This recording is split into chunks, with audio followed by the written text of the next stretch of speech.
Hello friends, in this video we are going to discuss the application of Clausius-Clapeyron equation to sulfur system.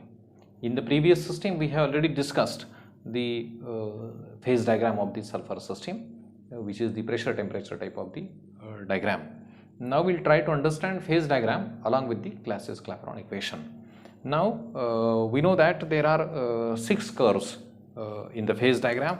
Curve AB, curve BC, curve CD, curve BE, EF and curve CE. These are the 6 curves, while curve OB, OC and OE are the metastable curve. These are the 6 curves. While this phase diagram contains 4 areas, area A, B, E, F, area A, B, C, D, that is this area, area D, C, E, F, that is this area in which there is liquid sulfur is there, while the internal area E, B, C, where the how with the variation of pressure and temperature phases changes. Now we will consider the first case, the case curve AB, where which there is a sulfur rhombic is in equilibrium with the sulfur vapor. So in this region, if you consider this region where which gaseous cylinder in which sulfur rhombic is placed, so timely we will represent this as a sulfur rhombic. So only sulfur rhombic will be present, while in this region in the gaseous phase only liquid sulfur is there, that is liquid sulfur, while in this region there is only vapor sulfur, and while in this region there is a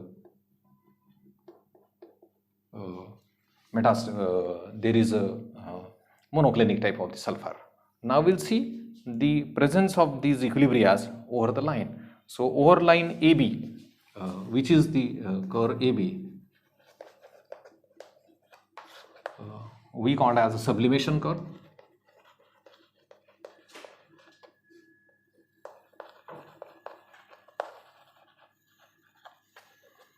Where sulfur rhombic get converted to sulfur vapor. When solid get converted to vapor, we call as a sublimation. So in case of this curve, what is the situation? Over to this, the situation is that there is a rhombic sulfur as well as the vapors present over here. So this is what the situation at this point. Now we'll apply Clausius-Clapeyron equation to this system. Now what is the Clausius-Clapeyron equation? This equation gives us the relationship of variation of the temperature with the variation of pressure and the enthalpy change of the system. That is, the Clausius-Clapeyron equation is dP by dt is equal to delta H of the sublimation upon T of sublimation in bracket volume of the sulfur vapor minus volume of the sulfur rhombic. So this is what the Clausius-Clapeyron equation for curve AB. Remember, sulfur rhombic to sulfur vapor. So dP by dt is equal to delta H of the sublimation, temperature of the sublimation in bracket volume of the sulfur vapor minus volume of the sulfur rhombic. Now we'll consider next curve BC. Now what is the situation at the curve BC? In case of the curve BC, there is suppose that we have a gas cylinder over BC, there is a monoclinic sulfur which is in contact with its vapors. So these are what the vapors and this is what the monoclinic sulfur, and equilibrium is there at this point. So this is also called as a sublimation curve, sublimation of the monoclinic sulfur, or sublimation curve of the rhombic sulfur. So here sulfur monoclinic get converted to the sulfur vapor. So dP by dt is equal to delta H of the sublimation upon temperature of the sublimation minus volume of sulfur vapor minus volume of the sulfur monoclinic. So this is what the Clausius-Clapeyron equation for the curve BC. Now we apply same to curve CD.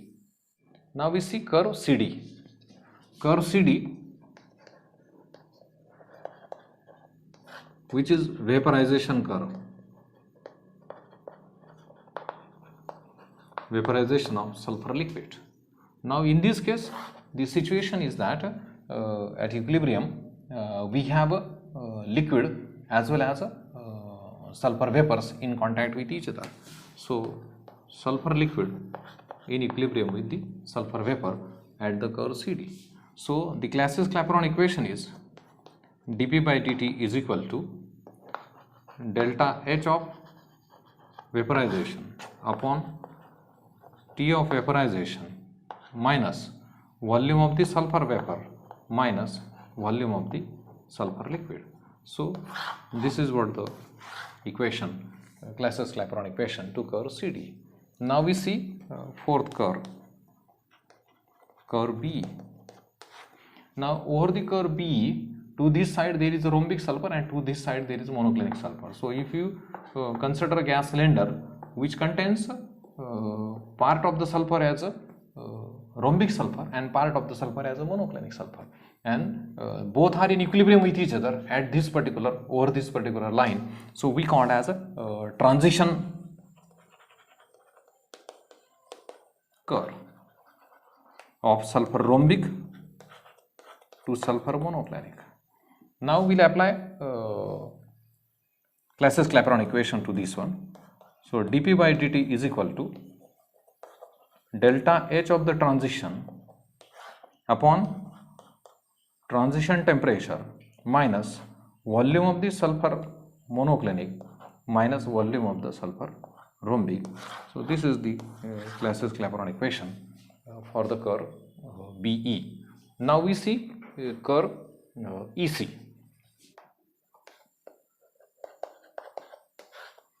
Now curve over the curve EC, this curve we call as again fusion curve of the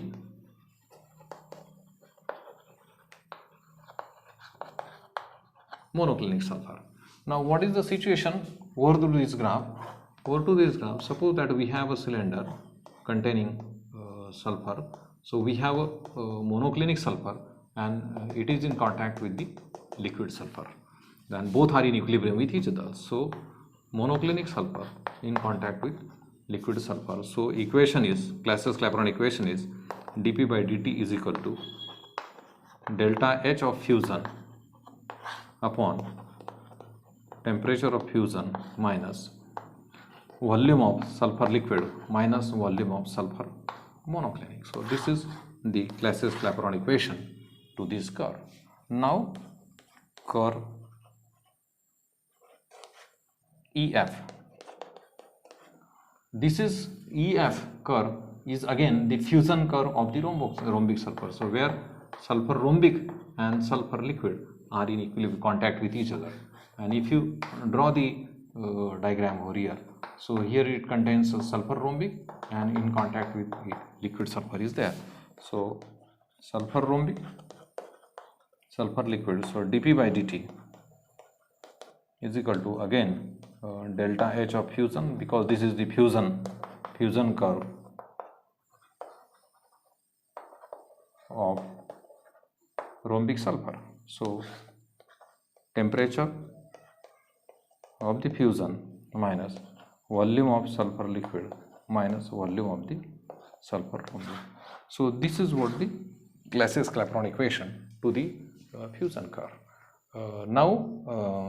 These are what the symbolic representation to understand the phase diagram. Now what is the situation at point B, at point C and at point E? At point B, here there is a rhombic sulfur, monoclinic sulfur as well as a vapor sulfur. At point C, there is monoclinic sulfur, liquid sulfur and vapor sulfur. So suppose this is what the piston with the pressure.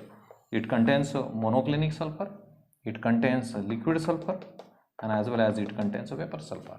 Whilst the situation at point E is, there is a rhombic sulfur which is in contact with the liquid sulfur and is in contact with the vapor sulfur. So this is the situation at point E, this is the situation at point B and this is the situation at point C. So this is simply to understand the system.